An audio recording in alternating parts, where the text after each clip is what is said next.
అయితే పేతురు గారు అన్నటువంటి భార్య బలహీనమైన ఘట్టం అన్న మాట ఏమై ఉండొచ్చు అనే విషయాన్ని చూద్దాం. ఒక స్త్రీగా మనం ఫిజికల్లీ పురుషుని కంటే కొంచెం వీక్ గా ఉంటాం కదా.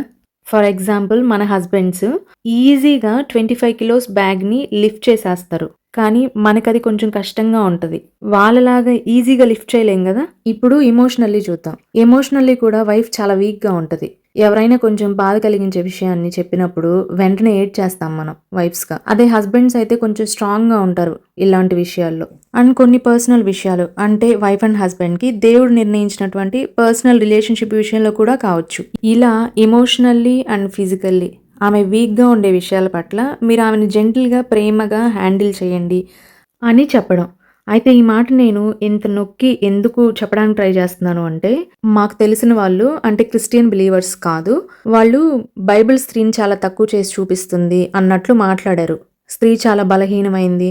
అంటే స్త్రీ దేనిలో తక్కువ, ఈక్వాలిటీ లేదు బైబిల్‌లో వైఫ్ అండ్ హస్బెండ్‌కి అన్నట్లు మాట్లాడారన్నమాట.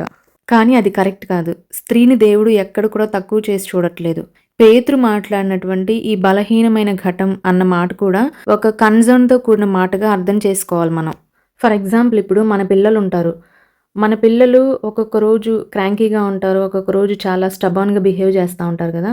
అప్పుడు మనకి విసుగొచ్చి మన పెద్దవాళ్ళు కాల్ చేసినప్పుడు చెప్తాం గదా, ఈరోజు బాగా మొండి చేస్తున్నాడు, విసిగిస్తున్నాడు అని మన పెద్దవాళ్ళకి మనం చెప్పడానికి ట్రై చేశామనుకో, ఏమంటారు వాళ్ళు మనతో? చిన్న పిల్లలు అలాగే చేస్తారులేమ్మా, నువ్వే కొంచెం ఓపిక తెచ్చుకో అని చెప్తారు కదా. అంటే ఇక్కడ మన పెద్దవాళ్ళు పిల్లాడిని బలహీనమైనోడు వాడు అని చెప్పి చిన్న చూపు చూసినట్టా? కాదు గదా. అంటే పిల్లాడి మీద ప్రేమతో కన్సర్న్ చూపించి మాట్లాడిన మాటలవి. అలాగే పేతురు గారు కూడా స్త్రీ మీద ఒక కన్సర్న్‌తో చెప్పిన మాటలు గాని మనం చూడగలిగితే బావుంటది. పార్ట్ 2లో నేను చెప్పినట్లుగా ఒక విశ్వాస